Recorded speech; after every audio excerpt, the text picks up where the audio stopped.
सीधा सा सवाल, मनोज सोनी से क्या कोई जवाबदेही तय की जाएगी? ये तो चले गए ईश्वर की शरण में।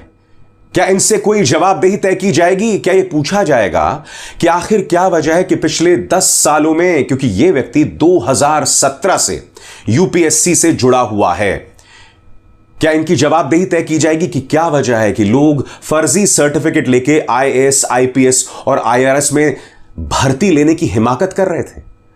अरे भाई, जवाबदेही तय की जानी चाहिए ना। आखिर क्या वजह है? आखिर क्या वजह है कि हर मोर्चे पर सिस्टम क्रैश कर रहा है? चाहे वो नीट हो, चाहे वो यूजी परीक्षा हो या फिर यूपीएससी परीक्षा, हर तरफ सिस्टम क्रैश कर रहा है। अरे भाई, जवाबदेही तो तय की जानी चाहिए या नहीं तय की जानी चाहिए? कांग्रेस नेता जयराम रमेश ने इस मुद्दे पर करारा प्रहार किया है। उनका बयान, एक एक शब्द पर गौर कीजिएगा। 2014 के बाद से सभी संवैधानिक निकायों की पवित्रता, प्रतिष्ठा, स्वायत्तता और प्रोफेशनलिज्म को बुरी तरह से डैमेज किया जा रहा है। लेकिन समय समय पर स्वयंभू नॉन बायोलॉजिकल प्रधानमंत्री को भी कहने के लिए मजबूर होना पड़ता है कि अब बहुत हो गया। नरेंद्र मोदी 2017 में गुजरात से अपने पसंदीदा शिक्षाविदों में से एक को यूपीएससी सदस्य के रूप में लाए और उन्हें 2023 में 6 साल के कार्यकाल के लिए अध्यक्ष बनाया।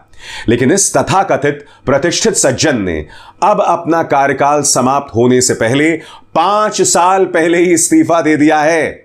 कारण जो भी बताएं, यह स्पष्ट रूप से लग रहा था कि यूपीएससी के मौजूदा विवाद को देखते हुए उन्हें बाहर किया जाएगा। ऐसे कई और व्यक्तियों ने सिस्टम को आबाद किया है। उदाहरण के लिए, एनटीए के अध्यक्ष अब तक इससे अछूते क्यों हैं? यह सवाल है दोस्तों, ये विपक्ष के सवाल है, ये वाजिब सवाल है।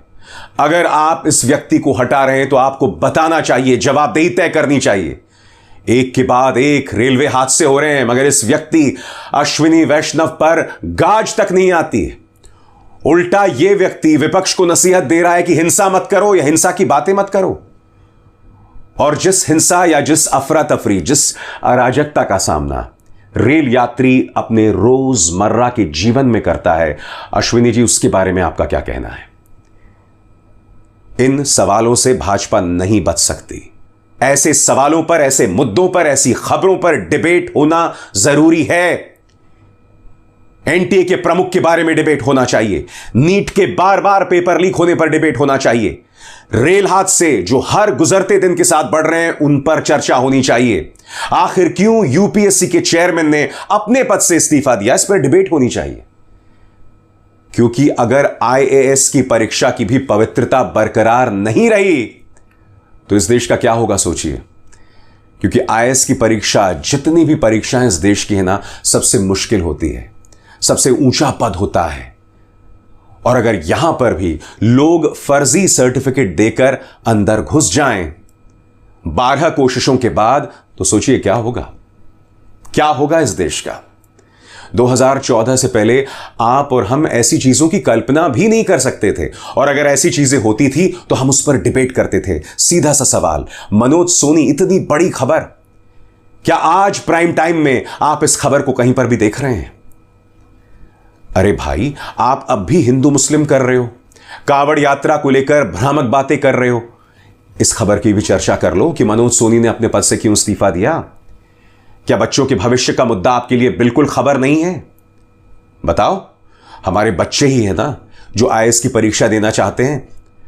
मगर अगर ऐसे लोगों की भर्ती होती रहेगी फर्जी सर्टिफिकेट के आधार पर, तो यह सवाल यूपीएससी से किया जाना चाहिए, यह सवाल भाजपा सरकार से किया जाना चाहिए। हम इस मुद्दे से मुंह नहीं मोड़ सकते, यह सवाल किए जाते रहेंगे और जवाब आपको देना पड़ेगा। मनोज सोनी ने अपने पद से क्यों इस्तीफा दिया? भाजपा सामने आकर जवाब दे, अनर्गल तर्क ना दे, दूसरों पर दोष ना मढ़े, नेहरू को याद ना करे, मनमोहन सिंह को याद ना करे। जी नहीं, मनोज सोनी को आप लेकर आए थे, गुजरात से उठाकर लाए थे, गाजे बाजे के साथ लाए थे। वो मनोज सोनी जो एक सिविल सर्वेंट नहीं थे, उन्हें आपने यूपीएससी का चेयरमैन बना दिया। दिक्कत क्या हो रही है मैं आपको बताता हूं दोस्तों। भाजपा के राज में कुछ ऐसी चीजें सामने उभर कर आ रही हैं जो पहले नहीं थी। इस शब्दावली पर गौर कीजिएगा, लैटरल एंट्री। हो क्या रहा है दोस्तों? बड़ी बड़ी जगहों पर लैटरल एंट्री दी जा रही है। मसलन जिन पदों पर पहले आईएएस, आईपीएस या आईआरएस जाया करते थे, यानी कि बड़े बड़े पद के लोग जिन पदों पर बैठा करते थे, मोदी सरकार में एक नई चीज आ गई है, लैटरल एंट्री। यानी कि आप एक ऐसे व्यक्ति को एक ऐसी जगह पर बिठा दो, यह कहते हुए कि यह बंदा स्पेशलिस्ट है, इसलिए हम इसे इस जगह पर बिठा रहे हैं। पहले क्या होता था 2014 से पहले, ऐसी जगहों पर सिर्फ आईएएस, आईपीएस या आईआरएस बैठ सकते थे। मगर मोदी सरकार क्या कह रही है, एक्सपर्टीज के नाम पर, जी हां, एक्सपर्टीज के नाम पर कह रही है कि नहीं साहब, हम लैटरल एंट्री के जरिए इस एक्सपर्ट को इस बड़े पद पर बिठा देते हैं। मगर हो क्या रहा है दोस्तों, हो यह रहा है कि भाजपा अपने पसंदीदा आरएसएस की पृष्ठभूमि वाले या भाजपा को समर्थन देने वाले लोगों को बिठा रही है वहां पर, और फिर उन संस्थाओं के साथ क्या हो रहा है आपके सामने है। संविधान की किस तरह से धज्जियां उड़ रही हैं आपके सामने है, और यह हर तरफ हो रहा है। कुछ खुलकर अपनी आवाजें बुलंद कर रहे हैं। याद कीजिएगा, मध्य प्रदेश के पूर्व जज रोहित आर्या सीधा भाजपा ज्वाइन कर लेते हैं। अभिजीत गांगुली भाजपा की टिकट पर चुनाव लड़ते हैं, जीत जाते हैं। इनमें से अधिकतर ने कूलिंग ऑफ पीरियड का निर्वहन नहीं किया। याद कीजिए जजों को किस तरह से भाजपा ने फायदा पहुंचाया। चीफ जस्टिस रंजन गोगोई राज्यसभा भेजा, जस्टिस अशोक भूषण एनसीएलटी का प्रमुख बनाया, जस्टिस नजीर आंध्र प्रदेश का गवर्नर बनाया। यह सवाल है भाई, इससे बचिए मत। मैं जानता हूं आप क्या सोच रहे होंगे कि भाई मनोज सोनी का जस्टिस रंजन गोगोई से क्या लेना देना है। इनके पीछे कहानी वही है कि अगर आप भाजपा के साथ हैं तो आपको बड़े बड़े पदों पर बिठाया जाएगा, आपको फायदा मिलेगा, चाहे उसके जरिए देश के संविधान की धज्जियां उड़ती रही, चाहे उसके जरिए हमारे जो संस्थान हैं वो बर्बाद होते रहें। दिक्कत यह है दोस्तों, इसीलिए मैं ये चर्चा आपके साथ कर रहा हूं। मैं उम्मीद करता हूं कि आप इस बात को समझे होंगे। अभिसार शर्मा को दीजिए इजाजत।